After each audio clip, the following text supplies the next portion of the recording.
afternoon. Thank you so much for joining us this afternoon as we share our memories of Carolyn, wife, mother, grandmother, friend and beloved colleague. She was witty, warm and elegant. She was at once calm and at the same time playful. You could always rely on her to be compassionate and empathetic, and a font of wise advice, both emotional and practical, and it is this that we will celebrate today as we hear tributes from her friends, her family, her co-workers and her colleagues, and listen to music that she loved. I'd like to invite Chris, Carolyn's youngest son.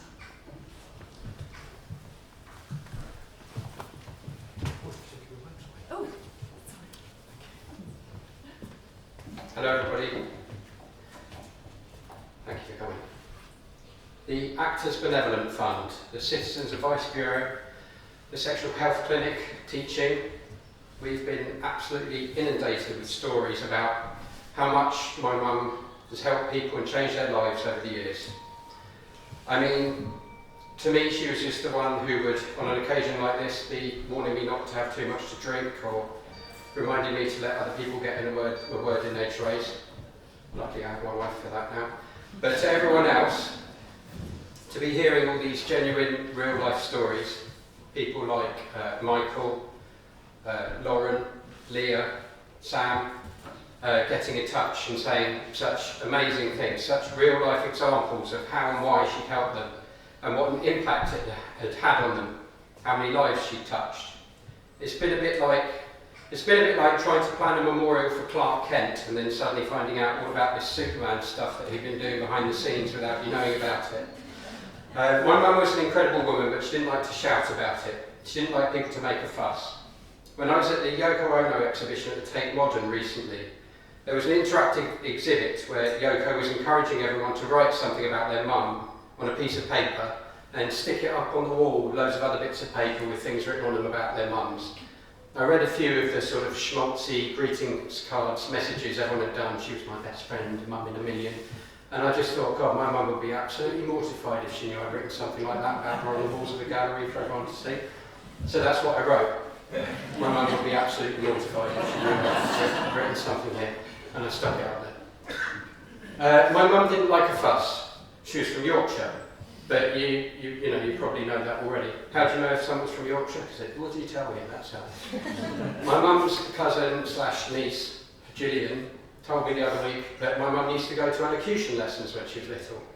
Now I actually never knew that, but I suppose it would explain why she was so well spoken and why you'd never know she was from Yorkshire from the way she spoke, until she told you, obviously. She always carried a bit of Yorkshire with her. Mainly the actual word Yorkshire itself, as passwords and logins and stuff, to be honest. But she did keep it proudly with her. Mum started out in teaching, and she still kept many friends from her teaching days. Some of them remained very close to her whole life. As well as making lifelong friends, she's probably, I would imagine, responsible for inspiring and changing the lives of hundreds of students from those days. Although the only actual alumni that I can actually remember her actually ever mentioning to me was the one that she once taught the first ever woman streaker at Twickenham Rugby Ground. Presumably she meant she taught her English, but I didn't actually clarify, just assumed. Mum actually first saw my dad when she was still at Teacher Training College, from a distance. They were at a party or something, or so I'm told. He was, I'm led to believe, wearing a very nice Ben Sherman shirt. She liked the look of him, but unfortunately she was sort of seeing someone else at the time. So, not wanting to miss out on this incredible once-in-a-lifetime opportunity, she apparently asked her friend if she wouldn't mind just going out with him just for a little bit, just while she finished off the other relationship. And then she could step in and take over. Practical. Like putting a little reserve sign in, putting him on the back burner. Well, it must have worked, because here we all are today. Very practical. So practical that I remember when I was very young, probably too young if I'm honest, she would show me this little book with a list of all the antiques and valuables written in the house, written down on it, so that I knew what was valuable and important and wouldn't chuck anything out or give it away by mistake for when I die. And I was like, don't bloody tell me you're going to die, I'm 6 years old.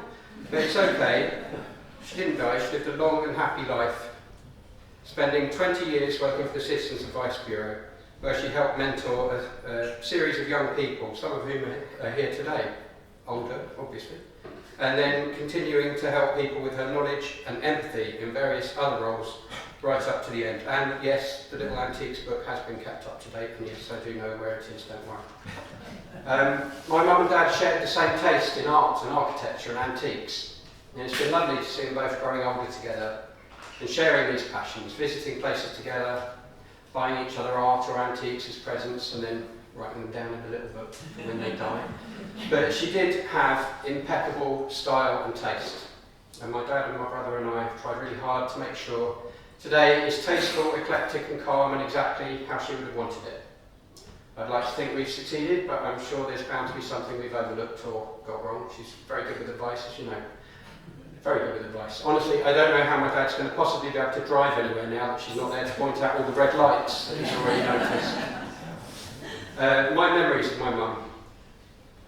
When I was little, I remember mum taking me to art galleries, on political marches, and watching comedy with her, mainly Woody Allen, Mel Brooks, that kind of thing.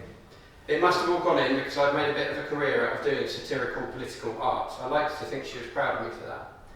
She was a big fan of Alistair Campbell. In fact, if you list the people she liked, Alistair Campbell, Paul Simon, John Lennon, I have a very clear memory of how upset she was the day we heard John Lennon had been shot. Rick Mayall, Harry Nilsson, Woody Allen. Basically, she had the same taste as a middle-aged centrist dad.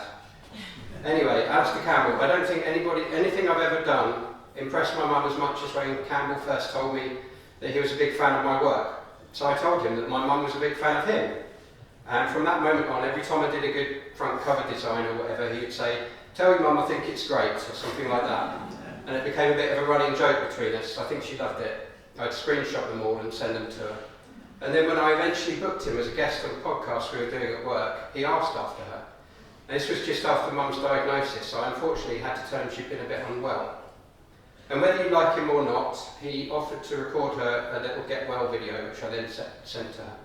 I was really touched by that. She sort of played it down a bit, but I could tell that she was really chuffed. And I noticed the other week that it's still sitting there in the favourites on her phone. She was very active in the Twickenham Labour Party in the past, and she made a lot of friends there that she, again, kept right up to the end. She was very good at keeping friends. But politically, she taught me everything I know about politics, really. She would take me on demos, encourage me to be a teller at the polling station at elections, and take me along to hustings. I remember I was at an election hustings with her once when she stood up and started shouting, very eloquently, obviously, at whichever Tory it was up on the stage. I was at that age where I should have been really embarrassed by it and sunk down in my seat, but I looked round and everyone had started clapping, and I was just really proud of her. It's a shame she didn't live long enough to see the next election, really. So I wasn't embarrassed by her. I did, however, used to be really embarrassed and sink down in my seat outside when she picked me up from school in her bright baked bean orange Fiat 500 when I was little. But you know what, it's an absolute design classic now, so what did I know? She raised two difficult, complicated, troublesome boys. She gave us space to make our own mistakes, which we happily and obligingly did. But she was always there for us with my dad to try and help us pick up the pieces and get us back on track whenever we needed her to. A good mother and a good grandma too. She's helped raise the three grandchildren she's had through Adrian and Martine, Mimosa, Magenta and Carly, who all clearly loved her very much, and nothing was going to stop them coming straight over from France with Adrian to see her while she was in the hospital at the end. And my kids, Drew and Chloe, have also had a chance to experience good times with Grandma.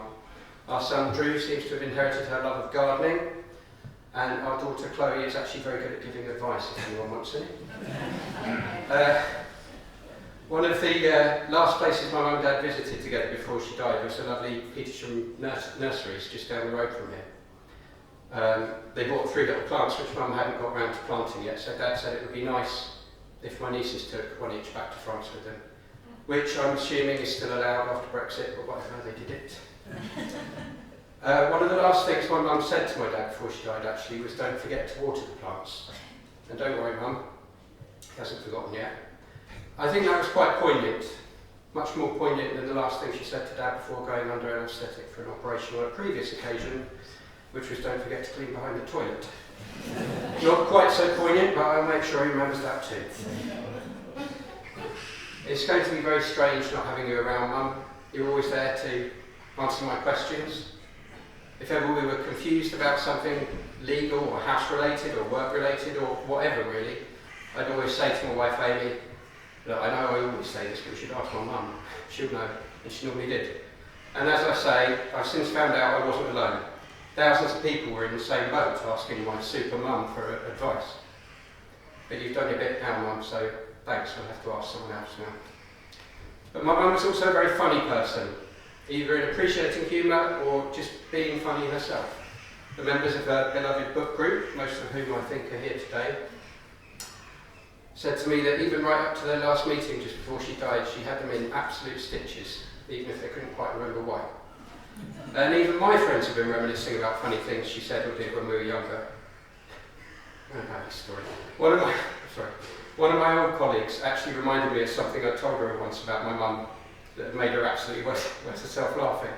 She reminded me of how I told her that when I was about 9 or 10, my mum started to sort of spray that sun-in bleach spray in her hair to make it look blonde and presumably to hide the grey. But then in order to make people think that it was her natural hair colour, she'd also spray just a little bit of it in my hair too. just to sort of create the impression that she must be a natural blonde, to a little point. Anyway, I'm coming to the end now. She really wouldn't want everyone to be sad today. She'd want you all to be talking to each other and sharing stories together and making each other laugh. So please do write something happy or funny in the memory book that will be floating around later.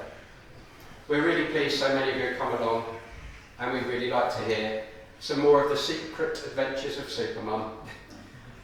We're going to hear some more stories in a minute from people who knew my mum and listened to some music that my dad's chosen and we're hoping she'd approve of. And then there'll be like refreshments and stuff. My mum was a very special lady who's going to be missed, and whether she likes it or not, she's just going to have to put up with being the centre of attention today for once. And you can all be as schmaltzy as you like about her, because I'm sure she wouldn't mind just this once. Thank you.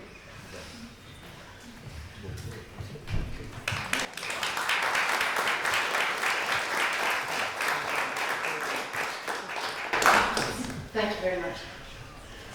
Dr. Lauren Bell from the Sectional Health Clinic will now speak to us. Good afternoon, it's lovely to see you all. So I've had the pleasure of working with Carolyn for the last 5 years at West Middlesex Hospital in the Sexual Health Department, specifically with patients who are living with HIV. Now, I cannot pretend to be a wise philosopher, but I would argue that when I die, there would be 2 important questions I'd want to consider. Was I loved, and did I make a difference? And having met Lewis and her beautiful family and seeing all the faces here, I think is testament to the first question. So I would just take a moment to spotlight the second question. Did Carolyn make a difference to other people's lives? And the answer is a resounding, categorical, screaming yes. So within our area of medicine, we deal with some patients, some of the most stigmatised, disenfranchised and vulnerable members of society, and Carolyn could not have been a better advocate for these patients. She worked tirelessly and diligently on their behalf with never-ending compassion. Even at times in the last year where she was unwell and she was going off for weeks at a time because she was having to have operations and things, if we were filling in forms, writing letters for her, she would insist that we sent them to her house because she didn't want to leave patients waiting until when she came back. She was always thinking of other people.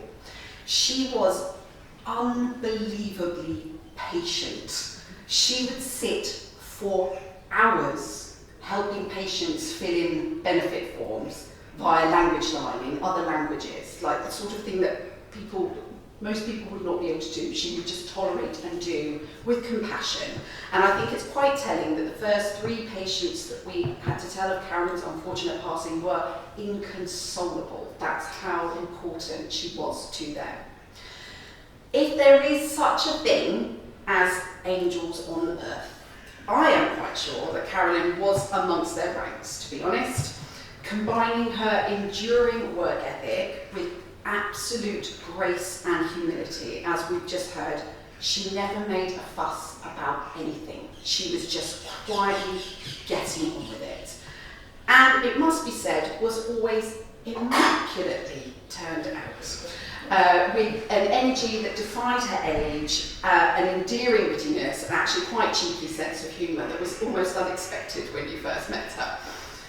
I feel immensely privileged to have worked alongside her over the last 5 years, and on behalf of all of the staff and patients in our department, we offer our enduring gratitude and a promise we will try to honour her legacy, but I'm going to be honest, she is quite literally irreplaceable to us. Thank you very much. Thank you, Ellen. Marilyn Cutts, who is a trustee of the Actors Benevolent Fund, will now speak to us. Good afternoon.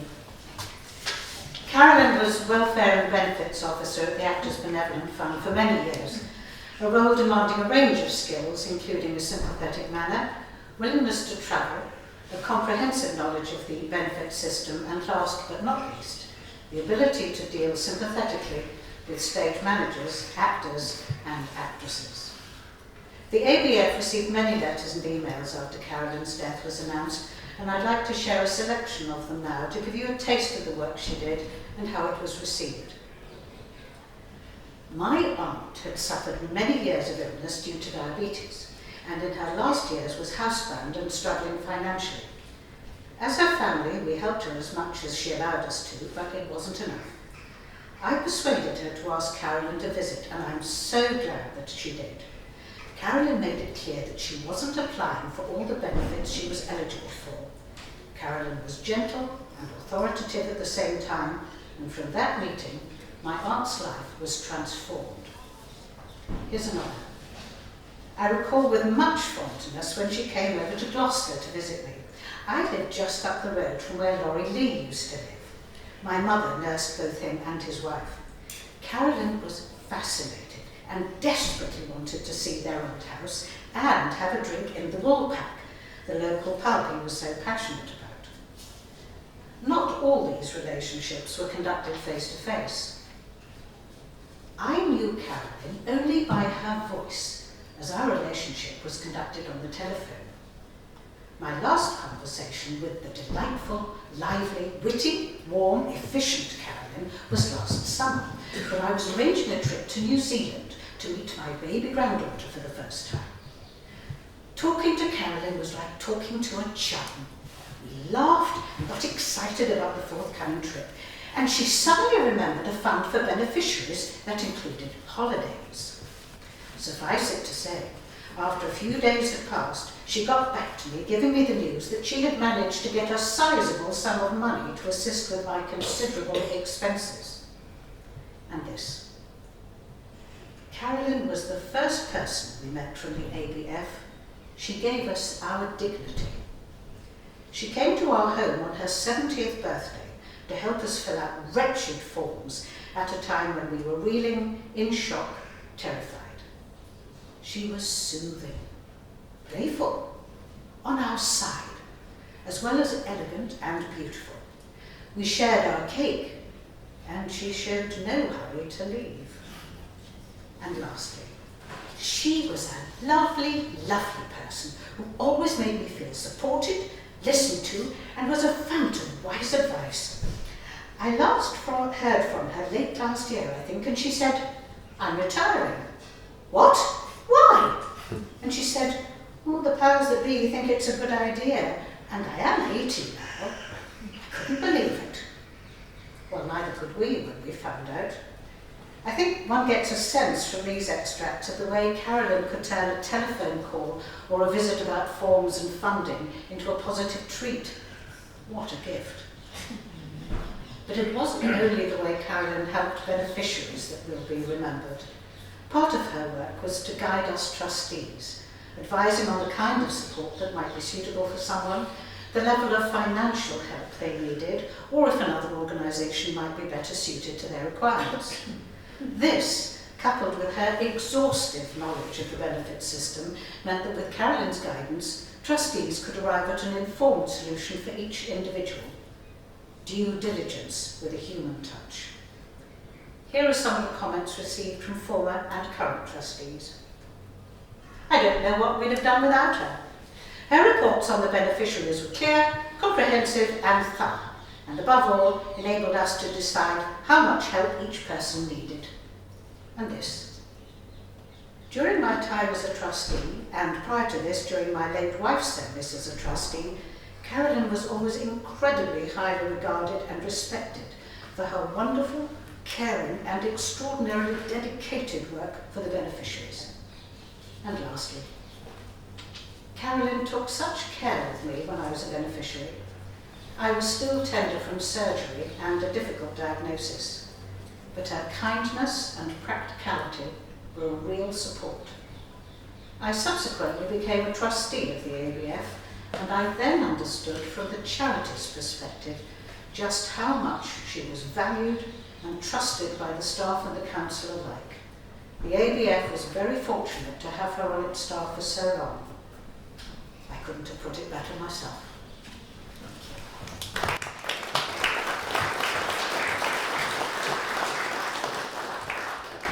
Thank you, Carolyn. Dame Penelope Keith, former ABF president, has sent these words to be read on her behalf.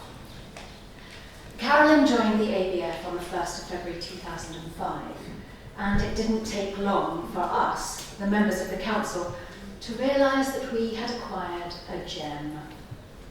The knowledge and experience she had gleaned while working for the CAB proved invaluable to our beneficiaries. Her financial advice, which often was debt counselling, transformed the lives of struggling actors and stage managers who were trying to deal with unpaid bills and the unfathomable maze of the benefit system. She travelled to far-flung places to talk to our beneficiaries face-to-face, which often meant a night away staying in a B&B. She wanted to see exactly what their circumstances were and what would be the best way we could help. When complimented on the information she had found out, giving us a fuller picture, in her usual self-deprecating way, she'd say, "I'm just nosy."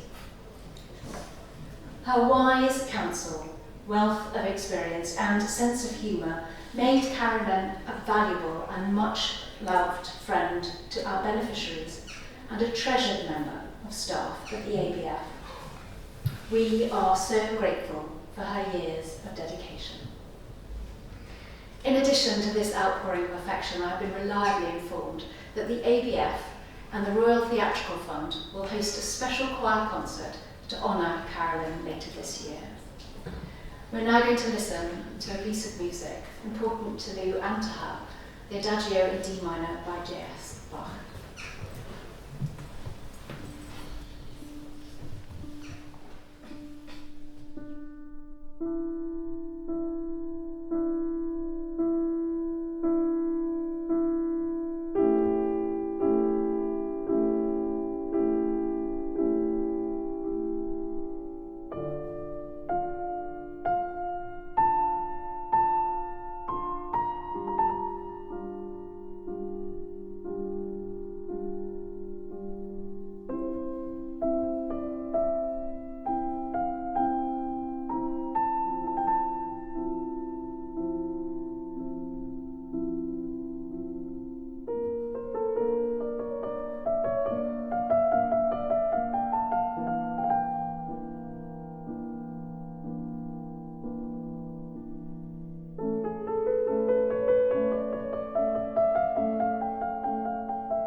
me again, sorry. Barker, which implies the existence of a Barkist.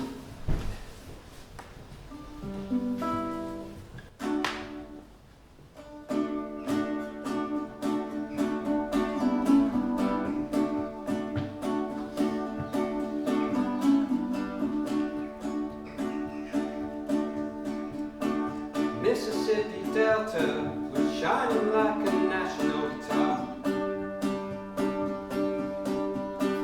I am following the river down the highway through the cradle of the Civil War.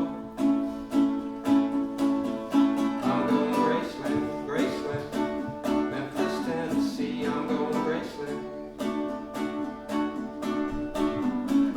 Poor boys and pilgrims and families, and we are going to Graceland. My traveling companion is 9 years old. He's a child of my first marriage. I've reason to believe we both will be received in Graceland. I'm going to Graceland. She comes back to tell me she's gone. As if I didn't know that. As if I didn't know my own bed. As if I didn't notice the way she brushed her hair from her forehead. And she said, losing love is like a window in your heart. Everybody sees you're blown apart. Everybody sees the wind blow. Whoa, in Graceland, Graceland. I'm going to Graceland, Graceland. There's a girl in New York City, calls herself the human trampoline. And sometimes when I'm falling, flying, or tumbling in turmoil, I say, well, this is what she means. She means we're bouncing into Graceland. Now I can say losing love is like a window in your heart. Everybody sees you're blown apart. Everybody sees the wind blow. Whoa, in Graceland, Graceland, Memphis, Tennessee, I'm going to Graceland. I may be obliged to defend every love, every ending, but maybe there's no obligation now. I have reason to believe we all will be received in Graceland. I'm going to Graceland.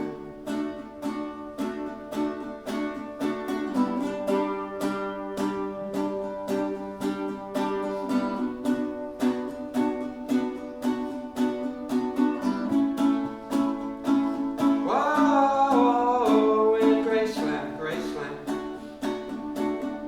I'm going to Graceland, Graceland. Memphis, Tennessee, I'm going to Graceland. I'm going to Graceland, Graceland. Memphis, Tennessee, I'm going to Graceland.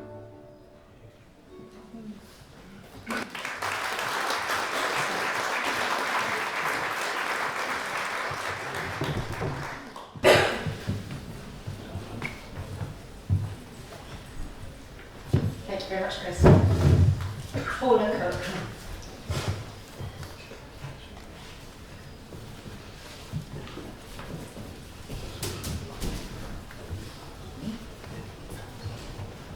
Follow that. I met Carolyn 55 years ago when we both joined the staff of Nello Girls' School, part-timers. Carolyn did 2.5 days a week, and I did 2.5 days a week. Carolyn did words, and I did sums. Carolyn was on the short side, and I was on the tall side, so together we make this perfect whole teacher, and worked very well over the years. The friendship got off to a bad start, actually, because Carol invited my late husband and me to go to a WEA vegetarian supper. Now, 55 years ago, a vegetarian was dodgy, supper very, and my husband regarded anybody with suspicion if they did pick up and run, hit, catch, or do other things with ball. But we went, and unfortunately, some of the WA cooks didn't know that pulses, beans, peas, some of them had to be soaked for a long time, and maybe cooked for a long time. But Saturday night, we drank and we ate, we munched away all these beans and pulses. Sunday morning, we were so full of wind that if we'd have stepped outside, we'd have taken up and done a lot of damage to Heathrow flight. And that was the start of my friendship. John took a little while longer to get round it. Now, I don't know about you, but Carolyn had an amazing memory. And any little throwaway remark you made, it would come back and haunt you years later. Me. I like going to matinees because you don't have to rush afterwards and you can catch the train in the middle of the afternoon, in the middle of the evening. Carolyn, you didn't say that when I asked you to come to a matinee. When did you do that? Well, that John Malkovich play. And I said, we've got a matinee. And you said, no, I don't like matinees because the audience is all students and old people. And I said, but Carolyn, that must have been 30 years ago. And she still hadn't forgotten. Never let you off if you made a clever remark. She would be there. I suppose the fun part with Carolyn and Lou and my husband were the travels. We did a lot of city breaks, a lot of capitals around Europe, but the outstanding one has to be Madrid, I think you would say. We go to Madrid, and Lou, I don't know if you know, is a very, very keen ballroom dancer. Lou decided we were all going to go, and we were going to go to a flamenco. And we went to this, I don't know, was it a restaurant? I can't remember the fine detail. Anyway, stage there, flamenco dancers. We're here, drinking red wine. And behind us is a platform. And on this platform, there are 50 men and one woman sitting on the platform. So Carolyn immediately tries to work out what this one woman is doing. We decided probably she's a possessive wife, but we drank and we ate. I think we ate, must have done. And we got to know who these men were sitting behind us. And they were 51 gynecologists from Mexico. Well, that's a showstopper, isn't it? But as the evening wore on and the wine flowed, the gynecologists, the handsome Mexican gynecologists, were helpful in translating because they were Spanish speaking.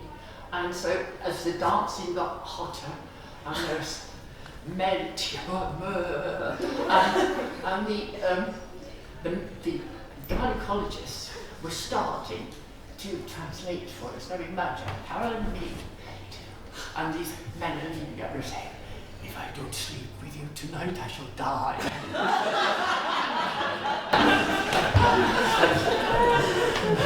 I think, my darling, this will be the end if you look up and the dance is getting more and more frantic, and we're getting drunk. I think you could say that it was that's such a very, very successful. There was a sort of dirty end to that, but not the right place.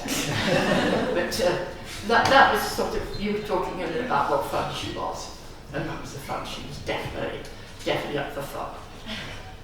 What she also was, you mentioned it as well, stylish. If you've been to the White House, Barker House, I was calling it the White House.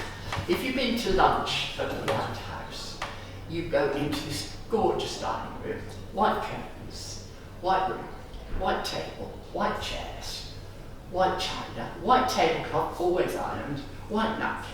It's absolutely gorgeous. If you're there for lunch, the sun always shines like this, lovely shadow. And when I'm leaving, I'm driving home back down to Brooklyn, and I think, I could do that. I could have a white library because it's so lovely. But you know, you can't. You end up in IKEA or something. You buy a black tablecloth and yellow napkins and think, why the hell did I do that? I wanted the white. She was very, very classy in that way. And I used to speak to Carolyn every Friday, about 11 o'clock in the morning. Well, I don't know, we got into the way of it. And so every Friday, 11 o'clock, it's Carolyn's time. So it still will be. Might be loose time now, but I shan't forget her. She was great fun and always up for a good time. So thank you.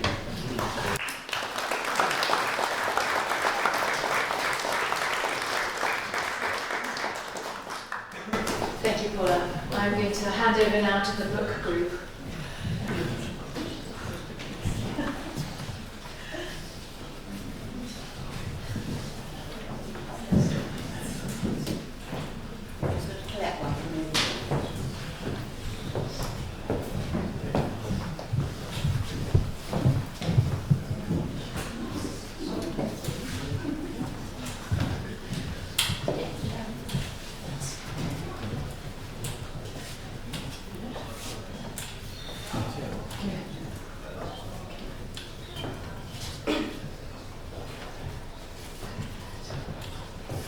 Hello, I'm Jill Jenkins, but this afternoon I'm speaking on behalf of Mary, who is a member of the book group and a near neighbour of Carolyn and Lou's for many years. At this moment, Mary is high over the Indian Ocean on her way home from Australia, at least we hope she is. She particularly asked that this quote from Pride and Prejudice should be part of the book group's tribute to Carolyn. Quote, "She had a lively, playful disposition that delighted in anything ridiculous, and we were very, very pleased to second that."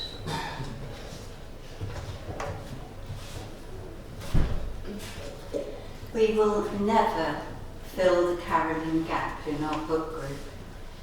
Lively and kind, her tastes were broad, and when it was her turn to choose, she chose a wide variety of books, from A Month in the Country by J.L. Carr to Olive Kitteridge by Elizabeth Strout, all in some way reflecting her personality and her worldview. Her stoicism was phenomenal. She hosted her last book group not that long ago, in an afternoon, having just returned from a long morning having tests at hospital. On that occasion, her choice was The Years by Annie Ernaux, a memoir covering the period of Carolyn's own fulfilling life. She had framed questions to aid our discussion, which, as usual, went to the very heart of the book. Carolyn helped us to see life from her own unique perspective. And my goodness, how she could make us laugh. Her contributions were unfailingly witty and very intelligent. But books are only one aspect of our group. The glue which binds us is friendship, and Carolyn's will be sorely missed.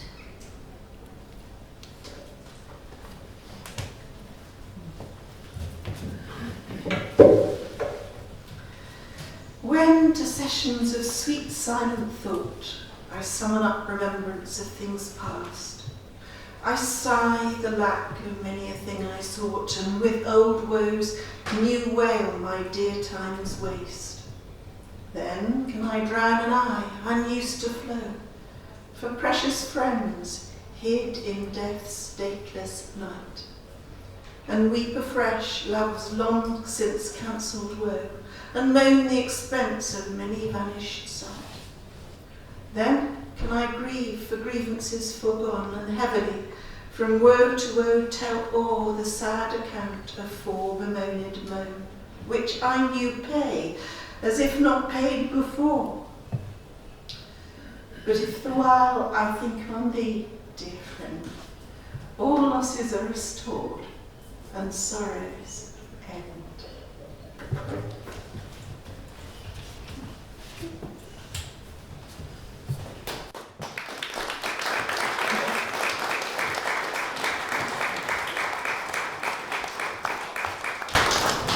Thank you very much. Carolyn's eldest son, Adrian, and her granddaughter, Magenta. Yes, we'll come up now.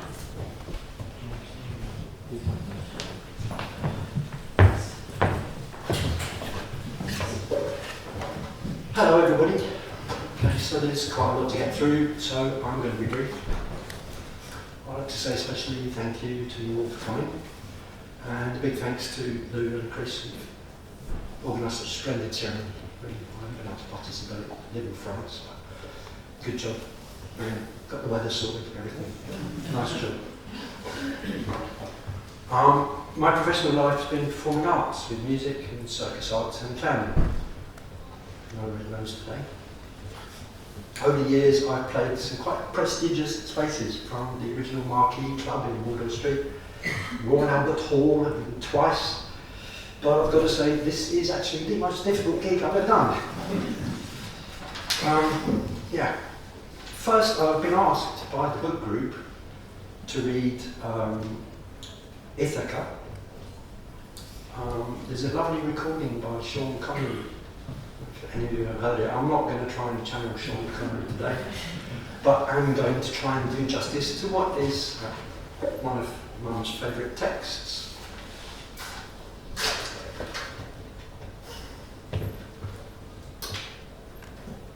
As you set out for Ithaca, hope the voyage is a long one, full of adventure, full of discovery. Lastrygonians and Cyclops, angry Poseidon, don't be afraid of them. You'll never find things like that on your way, as long as you keep your thoughts raised high, as long as a rare excitement stirs your spirit and body. Lastrygonians and Cyclops, wild Poseidon, you won't encounter them unless you bring them along inside your soul, unless your soul sets them up in front of you. May there be many a summer morning when, with what pleasure, what joy, you come into harbours seen for the first time. May you stop at Phoenician trading posts to buy fine things, mother of pearl, coral, ebony and amber, the sensual perfume of every kind, as many sensual perfumes as you can.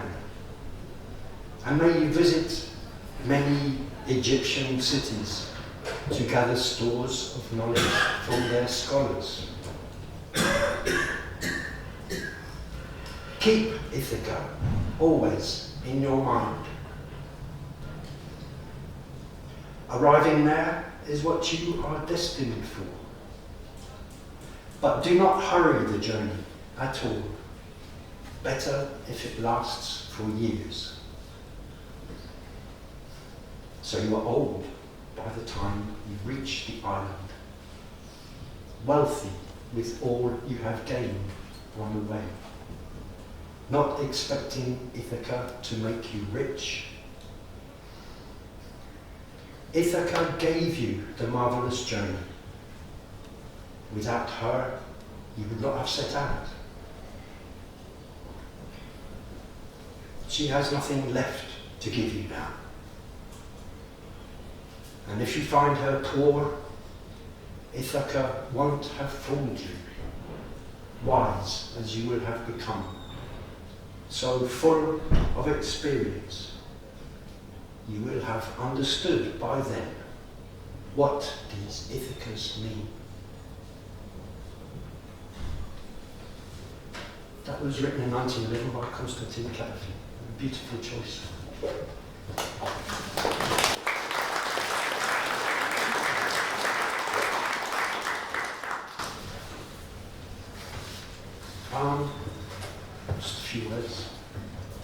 daughters and I live in the north of France. Schnorr, as they say in patois. One of the first things that came to my mind when Grandma passed was "C'était ma maman, elle n'est plus là." That was touching for me. I don't know if you understand French, but I'm not going to translate it. Daughters are doing well. They're all independent now, studying and working and generally being pretty wonderful young people. That is something I'm really grateful to Carolyn for. It's for being the most excellent grandma. She was cultured and funny and strict when it was necessary, but with a wonderful way, lovely way of making things fun. One thing we remember is a little song, "We've had our fun, now it's time to tidy up." It's a winner. Pass that message. En douceur, it makes it fun. That's one of the things we remember. And something else that she passed on to us, and I think a lot of the people that she spent time with, is the importance of doing some good in your life. One of my earliest memories of mine was sitting at a little desk. Little desk. Next to her teacher's desk at Nella School. I was like tiny. Memory sitting next to my mum in front of a class full of girls all wearing kind of green uniforms and working away at something like that. An early memory, probably doesn't mean much to you, but it means stuff to me. Teaching has also been part of my professional life. As performing, and I'm really ever grateful to Mum for having passed on to me a love for what in France is known as, I will translate this one, but it's le plus beau métier. It's the most beautiful job, being a teacher. And thanks for that one. As you all know, Carolyn was a Yorkshire lass. She was born in Halifax, as was I. We lived there and then in Hull and moved down to London. When Mum and Dad moved to the big city for work in the 60s, that's what folks did. And so my memories back then are kind of faded and actually all in black and white for some reason. It's like kind of mixed up with the program Coronation Street. That was a popular, it was always on the TV at Mum and Dad's and my grandma and grandpa's houses. Coronation Street is a memory of sort of haunting music and black and white, kind of faded memories. Walking back from the fish and chip shop with supper, that kind of stuff. That was with Mum's parents, called Mary and Bob. Mary was a lovely, strong woman. She was the youngest of 9 children. So Chris saying at the speech, practicing, Mary used to shed a Yorkshire accent, but whenever she used to work as a secretary in James Chambers' woodyard, whenever she picked up the phone, she dropped the accent. It was James Chambers. Very polite kind of BBC accent for her way. Bob, Mum's dad, my granddad, great granddad and all that. He was sociable, very popular and very helpful man. When he passed away, one of the neighbours' reactions was, in fact, "Oh, heck, he won't be able to finish mending my fence now." That was Bob. Something daughters and I, so to speak a bit for them, we'll always remember was Mum's very fine sense of humour. One of her funny stories was about when we drove up to Yorkshire with her mum's ashes to scatter to the winds of the beautiful dales in the West Riding. On the way, I'm not sure the details of this, I might be making it up, but the story's the story. Whatever. On the way up, Chris suddenly realised and said, "Oh, I forgot my smart shoes." I showed trainers and smart shoes, ceremony, you know. Never mind, I carried on a few more miles. A bit further, I'd forgotten to bring a tie. I'd forgotten to bring a tie. Never mind, carried on, sort it all out. A few miles later, Carolyn suddenly exclaimed, "I've forgotten the ashes." We'd forgotten Grandma. Right, you know, it all worked out in the end. Just a reminder, Grandma's ashes are still on the top shelf of the cupboard. But we will actually be plan to take both of them up to the Dales a bit later this year. So.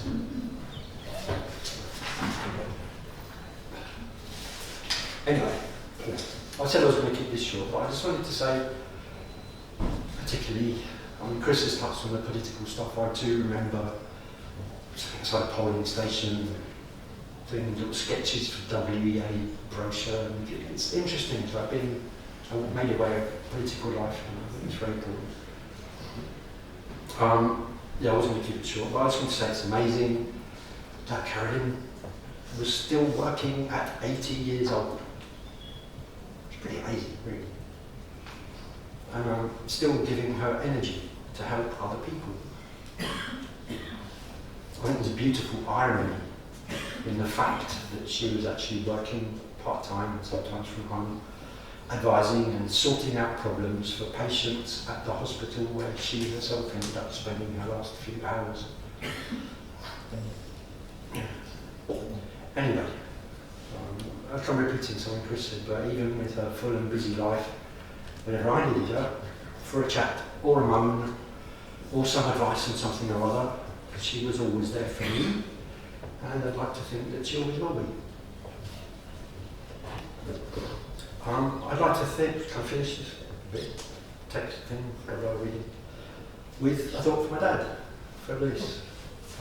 They were, as has been said, always a very strong couple, family looking after their lovely house and garden, travelling with us when we were younger and discovering the world later. And I really would like to wish my dad strength to carry on, as I know Mum would have wanted. I'm going to pass over to Magenta in a second for a really rather beautiful eulogy which she's composed herself. But thank you all again for coming. Thanks again, Mum, and I love you for always.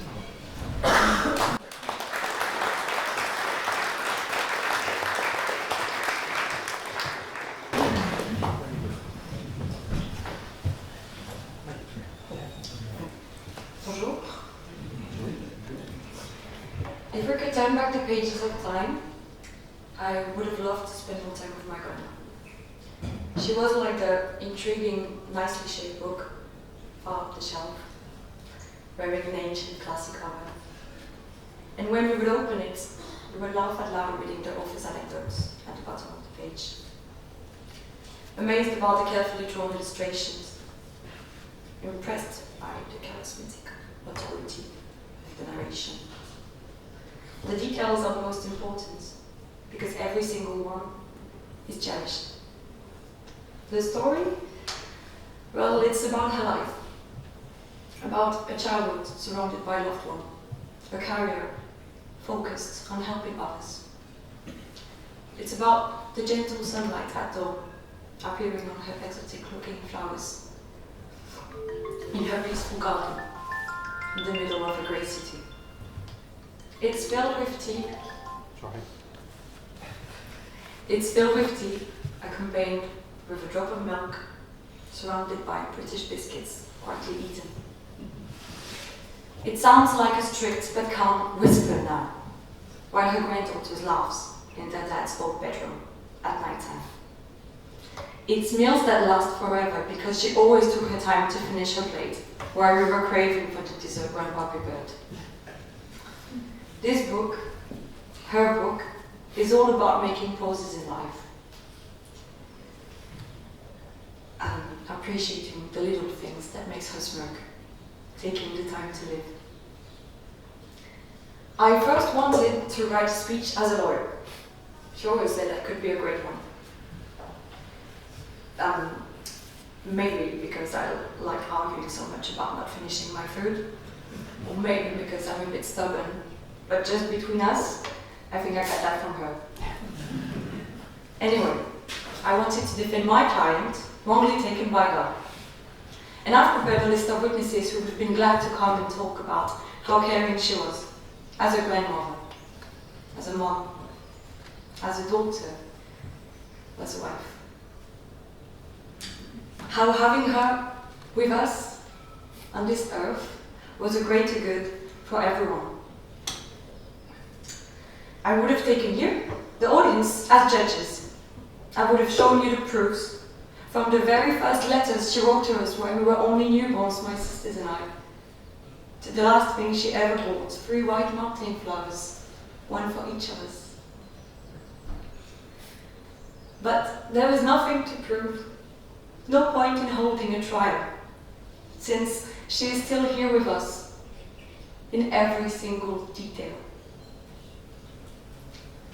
And that's why I shall finish with a poem from Clara Harmer, written in 1939, Immortality. Do not stand at my grave and weep. I am not there. I do not sleep. I am 1,000 winds that blow. I am a diamond glints on snow. I am the sunshine or ripped grain. I am the gentle autumn rain. When you awaken in the morning's hush, I am the swift, uplifting rush of quiet birds in circled flight. I am the soft stars that shines at night. So do not stand at my grave and cry. I am not there. I did not die. I miss you, Grandma, and I also want to thank her for giving me the best dad ever.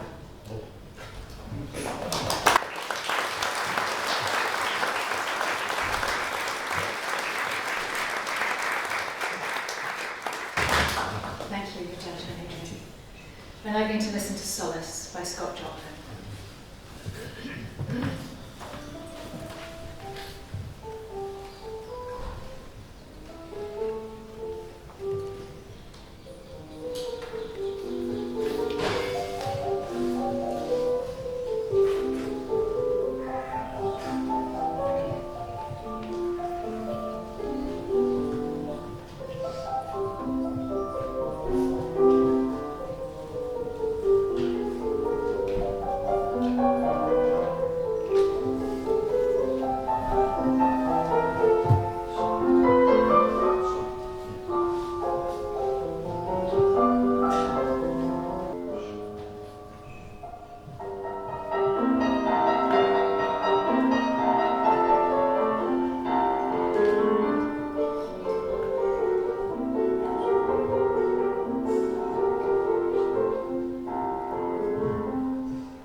I'd like to invite Jean Baldwin, a school friend of Carolyn's.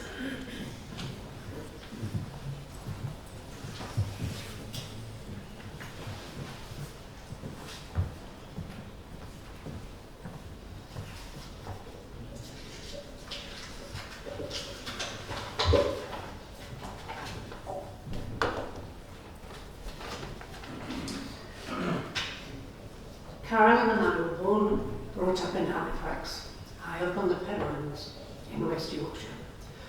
And that sense of Yorkshireness never left us after we moved away and down south.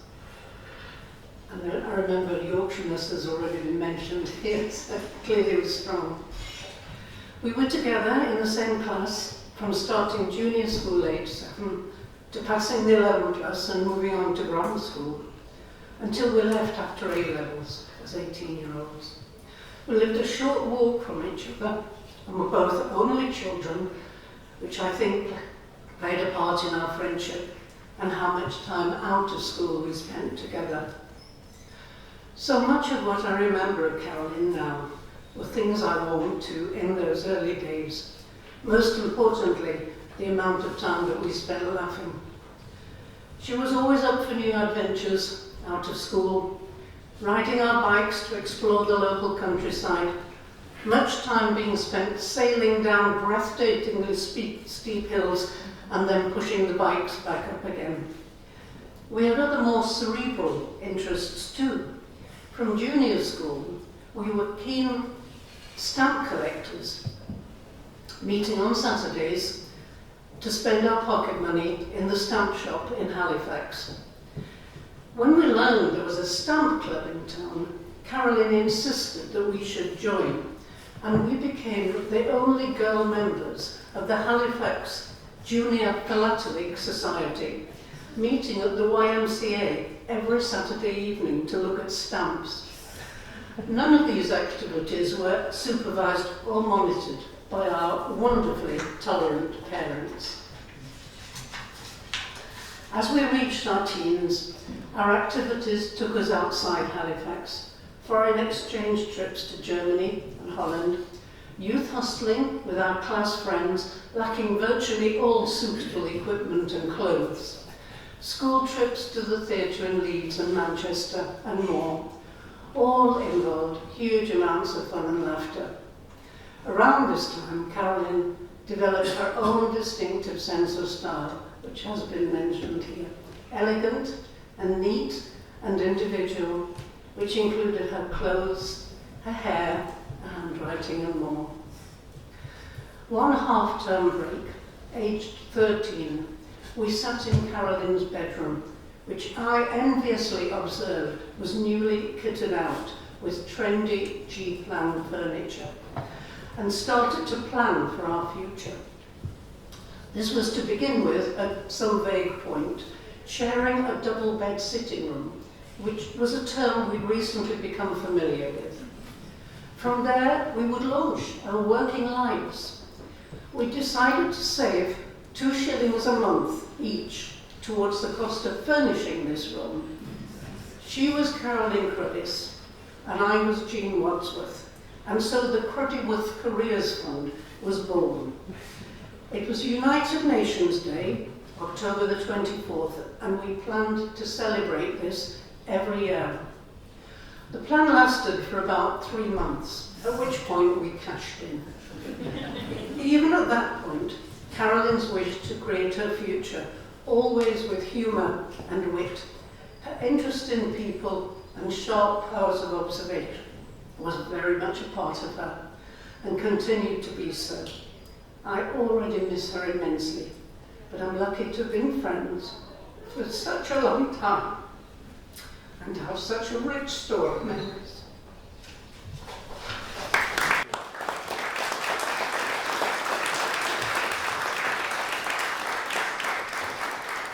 Thank you, Jean. I'd like to invite Michael Scorer, former colleague from the Citizens Advice Bureau.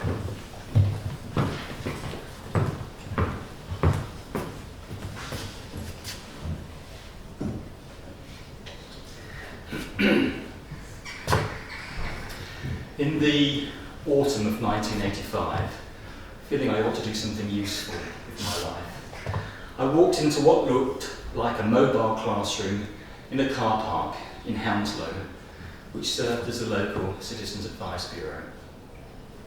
Caroline was the first person to greet me, and despite what must have seemed like quite an unpromising offer, she encouraged me to volunteer.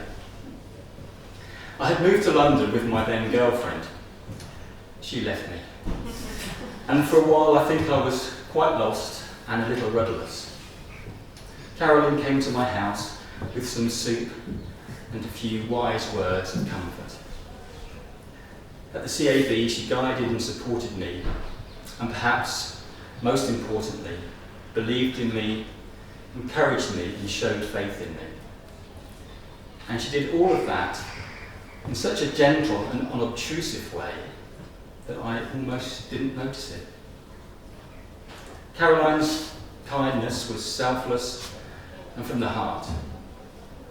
I'm not overstating it when I say that in some ways, really importantly, Carolyn was like a mum. Moreover, one I could talk to about things I couldn't tell my mum, and one who listened without judgment. My love and affection, as well as profound respect for Carolyn, comes from that time, and in the many years that have passed, those feelings have only deepened. I don't need to tell you what an amazing and wonderful woman Carolyn was. She always talked with great warmth and fondness of her family, brilliant organiser with razor-like acuity, humour and charm. Her moral compass and humanity meant she deployed her forensic observation for good and with kindness, although she could always make us laugh with her startlingly accurate assessment of the character and motives of people, great and not so great. In all the time I knew her, Carolyn always championed the underdog and the neglected. She had compassion for for those that many would prefer not to know, and she believed in causes that stood for supporting those in need. That doesn't mean she was a soft touch or naive.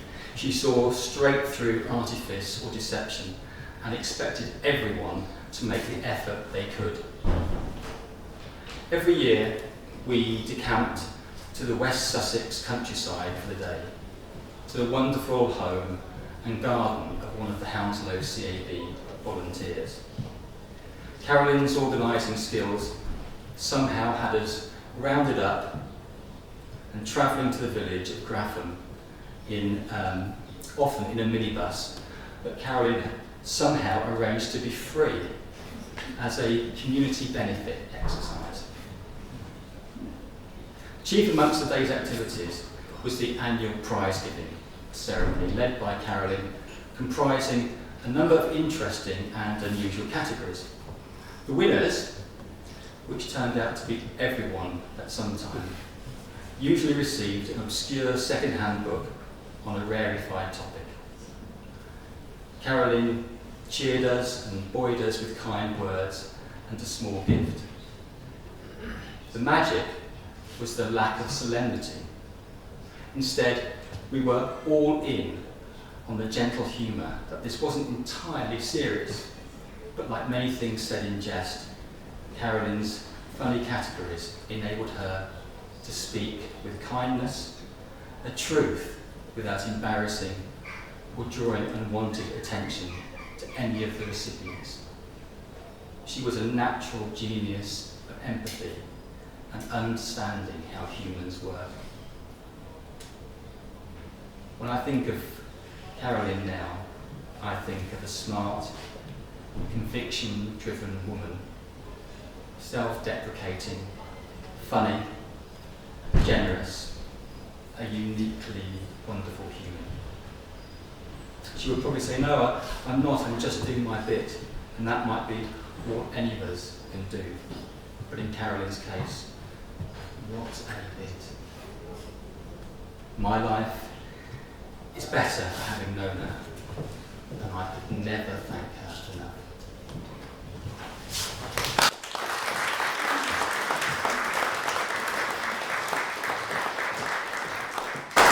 Thank you, Michael.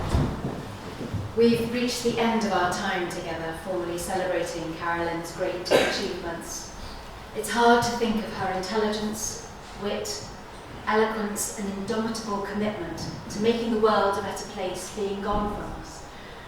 But if we do have any personal sense of an afterlife, however that might manifest, perhaps we could imagine Carolyn busy in her own unfussy way, wherever she is, sometimes popping in to support and check on people, as she always has. In a moment, as the final music plays, please remain seated until the White Rose team lead you out onto the terrace to enjoy this beautiful afternoon, whilst this room is prepared for the reception.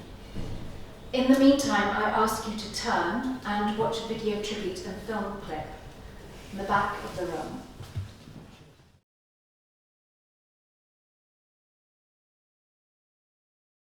Hello there, I'm Isha Ladi. I'm former president of the Actors Benevolent Fund, and I was lucky enough to work alongside Carolyn at the end of her tenure at the charity, and the only words I can think of to describe her are a force of nature.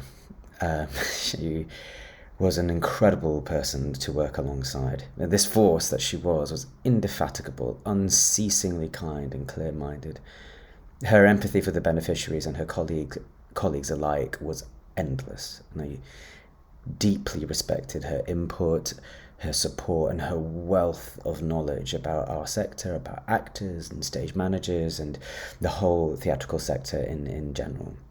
She made an undeniable impact on the theatrical community and those around her. And this is a really deep loss and will be felt amongst many in our sector and across the charitable sector as a whole. I'm really thankful that I got to work with her when I did. I will never forget what she did for the ABF and for me personally. My profound sympathy goes to all of you who knew Carolyn, but especially to her family, who I know she loved immeasurably. Take care.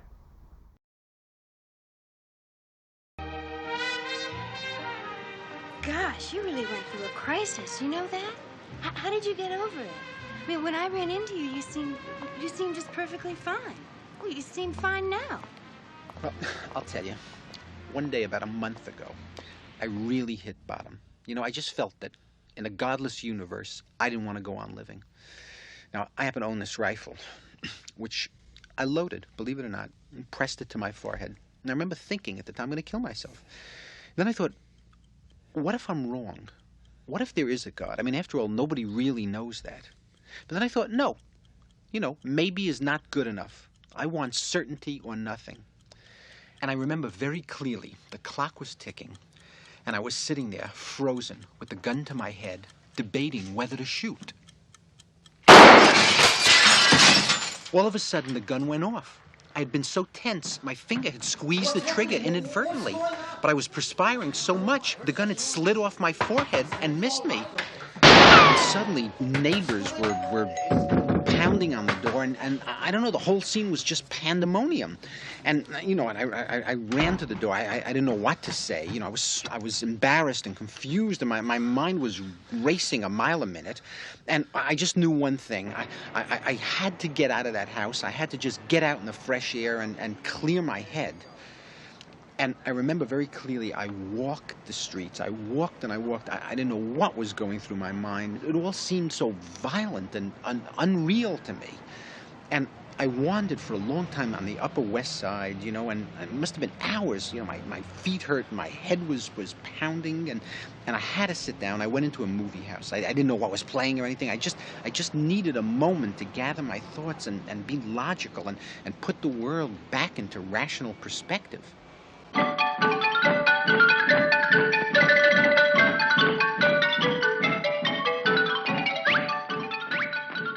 And I went upstairs to the balcony, and I sat down. And, you know, the movie was a film that I'd seen many times in my life since I was a kid, and I always loved it. And, you know, I'm watching these people up on the screen, and I started getting hooked on the film, you know? And I started to feel, how can you even think of killing yourself? I mean, isn't it so stupid? I mean, look at all the people up there on the screen. You know, they're real funny, and what if the worst is true? What if there's no God and you only go around once and that's it? Well, you know, don't you want to be part of the experience? You know, what the hell? It's not all a drag. And I'm thinking to myself, geez, I should stop ruining my life searching for answers I'm never going to get and just enjoy it while it lasts. And, you know, after, who knows? I mean, you know, maybe there is something. Nobody really knows. I know maybe is a very slim reed to hang your whole life on, but that's the best we have. And then I started to sit back, and I actually began to enjoy myself.